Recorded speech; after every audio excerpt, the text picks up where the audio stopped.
Ketemu lagi bersama Bedah Mengajar, di mana kita akan membedah hal-hal yang terkait dengan kurikulum, hal-hal yang terkait dengan pendidikan, hal-hal yang terkait dengan bagaimana interaksi guru dan juga siswa pada umumnya. Kali ini kita akan membedah satu yang khusus, membahas tentang pembelajaran mendalam atau deep learning. Dari judul, kita akan mengkritisi tentang apakah ini hanya parfum lama dalam botol yang baru, atau memang pembelajaran mendalam ini adalah fondasi transformasi sejati. Gitu ya, apakah hal yang kita kenali sekarang yang memang sudah mulai diterapkan di tahun ajaran ini, apakah ini hanya parfum lama tapi casingnya yang baru atau botol yang baru? Kenapa kita bisa bilang kayak gitu? Karena dalam sejarah pendidikan Indonesia, kita juga sudah mengenal beragam pendekatan yang mirip-mirip dengan pendekatan mendalam. Kita tahu ada CBSA, ada PAKEM, ada PAIKEM, ada CTL, Contextual Teaching Learning. Kenapa bisa dibilang itu sama? Karena kalau dari inti gagasannya, kalau kita lihat inti gagasannya di CBSA adalah siswanya aktif membangun pengetahuan sendiri. Ini masih mirip nih sama pembelajaran mendalam, yang menekankan juga siswa itu sebagai subjek pembelajar.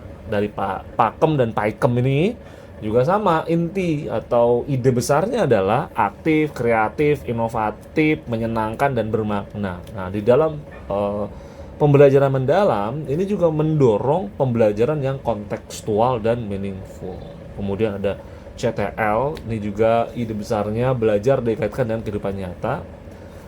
Di pembelajaran mendalam atau PM ini juga berbasis konteks dunia nyata dan juga pengalaman. Yang terakhir nih, kurikulum berbasis kompetensi. Ini fokusnya atau ide besarnya adalah kompetensi proses, bukan hanya kontennya. Nah, di dalam PM ini juga sama, mengutamakan proses berpikir dan keterampilan metakognitif. Maka dari situ, dari kesamaan tadi, ini membuat sebagian pihak juga skeptis. Ya, termasuk kita nih pada kesempatan ini, kita skeptis gitu ya. Karena bukankah ini semua sudah pernah kita dengar? Hanya ganti nama saja, tapi isinya sama. Tapi realitanya, kenapa skeptis ini bisa kita garis bawahin sebagai asumsi di awal ini ada benarnya juga, karena banyak dari pendekatan ini juga belum berhasil mengakar secara konsisten. Baik karena lemahnya pemahaman konsep, terbatasnya pelatihan guru, atau minimnya dukungan sistematis di lapangan. Jadi ini semua yang menjadikan mau berganti pendekatan atau sampai mengganti kurikulum, ya kalau realitanya masih seperti ini, kayaknya nggak akan sampai tuh gitu ya usaha tersebut. Nah, ini asumsi kita ya gitu ya. Nah, kalau kita melihat data yang tersebar di mana-mana, kita jadi mulai tahu bahwasannya ada hal yang penting di dalam pendidikan, khususnya pendidikan di Indonesia, yang harus kita benahin. Walaupun dari banyak hal, dari A sampai Z itu pasti ada hal yang perlu dibenahin, tapi kalau kita lihat secara garis besar, ini kan yang mulai menampar diri kita sebagai bangsa gitu ya, karena Indonesia ini stagnan dalam 3 domain: matematika, membaca, sains. Bahkan skor membacanya itu menurun di dalam 3 siklus terakhir. Dari situ kita bisa tahu ada gap yang mencerminkan antara apa? Antara reformasi pendidikan dan juga penguatan kurikulum yang tidak menyentuh akar permasalahan atau belum diimplementasikan secara efektif. Yang sering kita acu sebagai benchmarking ini biasanya negara-negara yang maju secara pendidikan, yaitu Finlandia, Norwegia, Selandia Baru. Kenapa? Karena mereka juga dites secara PISA, tapi dia tidak fokus kepada tes mata. Kenapa? Karena mereka belajar bagaimana memaknai sebuah pembelajaran terus membuat otonomi buat guru, kemudian ada relevansi tentang hal-hal yang terkait dengan lingkungan sekitar, komunitas gitu ya, fokus mereka ke sana. Dan mereka tidak berorientasi takut ketinggalan terhadap hal-hal yang sedang dites gitu ya. Jadi nggak ngerasa kayak, ya ininya jelek nih, berarti apa yang harus kita lakukan? Memperbaiki hal-hal yang jelek, FOMO gitu ya. Dan seringkali menolak tekanan global. Walaupun ranking mereka tuh tetap jadi skor yang paling tinggi. Nah, kenapa? Karena model pembelajaran yang mendalam, humanistik dan kontekstual tadi. Nah, jika kurikulum dijalankan dengan fokus pada transformasi belajar yang bermakna, maka dia akan menjadi sinyal jawaban dari data yang tadi. Kalau memang benar-benar dilakukan dengan fokus pada transformasi belajar yang bermakna. Dan kenapa Indonesia ini harus menggunakan pendekatan pembelajaran mendalam? Karena alasannya satu tadi, rendahnya capaian PISA, literasi, numerasi di bawah rata-rata dunia. Terus kemudian ada ketimpangan mutu antar daerah dan satuan pendidikan. Pendekatan yang lama ini masih dominan, sedangkan kebutuhannya sekarang sudah masuk keterampilan abad 21, 4C dan digital literasi dan juga karakter. Gitu ya.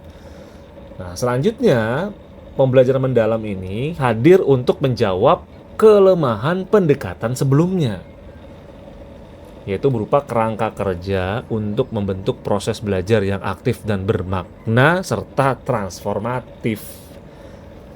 Ini ada kelebihan dan juga ada keterbatasannya dari masing-masing pendekatan yang bisa terlihat di sini, ya. Dari CBSA, siswanya aktif, fokusnya, kelebihannya dorong partisipasi, tapi ada keterbatasannya, kurangnya sistem berpikir. Pakem, ini ada fokusnya kreativitas menyenangkan, kelebihannya atmosfernya jadi positif, terus keterbatasannya bisa dangkal jika tanpa makna tuh. Terus kemudian ada Paikem, inovatif, kreatif, ada variasi strategi, tapi keterbatasannya tidak selalu kontekstual. Begitu juga dengan CTL. Konteksnya adalah kehidupan, kelebihannya relevan dan bermakna, keterbatasannya kurang efektif dan mendalam. Sedangkan dengan pendekatan pembelajaran yang mendalam ini, fokus utamanya adalah kerangka berpikir mendalam. Kelebihannya ini menyatu antara konteks, refleksi, dan aksi. Tapi bukan artinya ini paling sempurna. Ada juga keterbatasannya. Apa keterbatasannya? Keterbatasan di semua pendekatan, yaitu kapasitas guru dan dukungan sistem. Balik lagi, sumber dayanya untuk bagaimana menerapkan pembelajaran ini sehingga tercapai itu tujuan besarnya. Kan seperti itu. Nah, apa sih yang ditemukan dari para pendidik di negara-negara maju, yaitu di Norwegia dan Selandia Baru, terkait dengan hal-hal yang menurun gitu ya di tengah informasi dan juga teknologi di abad 21. Yang pertama, tantangannya atau kendala yang dirasakan oleh semua, yaitu kelebihan akses digital. Gejalanya apa kelebihan akses digital? Siswa itu gampang copy paste, mengandalkan Google, Wikipedia, sumber-sumber cepat, ChatGPT, AI gitu ya, tanpa proses berpikir yang mendalam. Apalagi turunannya dari tantangan tersebut, hilangnya kemampuan reflektif dan kritis, tidak bisa membedakan informasi yang valid dan tidak, karena membaca hanya sekilas, tidak mengunyah ide-idenya. Terus kemudian kecenderungan belajar hanya di permukaan. Siswa belajar hanya sebatas menyelesaikan tugas, bukan dipahami atau dikembangkan menjadi sebuah pemikiran. Kemudian evaluasinya tidak selaras. Penilaian masih mengukur hasil angka, bukan kepada proses dan juga pemahaman konseptualnya. Nah, disinilah kita bisa agak menarik skeptis kita di awal gitu ya. Ternyata pendekatan pembelajaran mendalam ini Bukan kemasan baru saja, tapi juga fokus yang baru. Dan menjadi respon terhadap krisis yang tadi sudah kita sebutkan. Nah, pendekatan ini bukan hanya mengulangi apa yang dilakukan oleh pendekatan sebelumnya, tapi juga jawaban dari krisis epistemik era digital. Ya, kalau pendekatannya pakai CBSA, Pakem, Paikem, dan juga CTL, ini fokus utamanya kan aktivitas kontekstual menyenangkan. Sementara di pembelajaran mendalam itu adalah relasi konsep, refleksi metakognitif, dan transfer belajar. Target kognitifnya adalah kegiatan dan proses. Sementara di PM adalah perubahan cara berpikir, membangun abstraksi yang mendalam. Kalau dari evaluasinya, kalau dari pendekatan sebelumnya, itu produk dan performa siswa. Tapi di dalam pendekatan pembelajaran mendalam ini relasi antara gagasan, logik, internal, dan kemampuan transfer. Tantangan yang dihadapin apa? Kurikulum overload kalau di pendekatan yang lama. Tapi kalau tantangan di pendekatan mendalam adalah digitalisasi atau kesadaran epistemik dan dangkalnya kritik terhadap sumber. Nah, apa akar filosofis dari pembelajaran mendalam?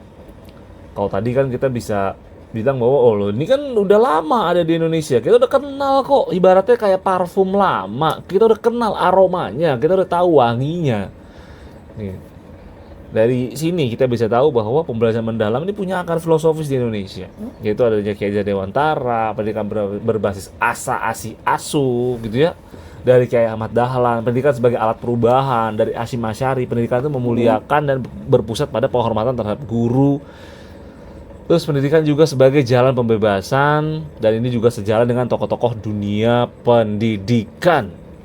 Nah, sebenarnya apa sih pembelajaran mendalam? Ini bukan konsep baru, memang betul. Metodenya untuk menggugah nalar, bukan sekedar beri jawaban. Di abad 20, John Dewey, Maria Montessori, Ki Hajar Dewantara, ini mendorong pendekatan pendidikan yang membuat siswa ini berpikir kritis, aktif, reflektif. Yaitu di era 5.0 pembelajaran mendalam jadi kebutuhan mendesak karena dunia makin kompleks, digitalisasi, dan juga penuh informasi. Nah, ini tadi udah akarnya. Masuk pertanyaan kritisnya sekarang. Menantang skeptisis kita di awal ya, menantang skeptis kita di awal. Apakah ini artinya hanya botol baru atau formula racikannya juga berubah? Nah, pertanyaan berikutnya adalah apakah cara guru merancang pembelajaran lebih sistematis? Apakah pemahaman siswa benar-benar dituntun hingga deep transfer bukan hanya surface recall? Bagaimana cara mengujinya? Ini kita bisa bandingkan learning outcome-nya berupa proses refleksi siswa dan transfer lintas konteks antara model lama dan juga pembelajaran mendalam, gitu ya.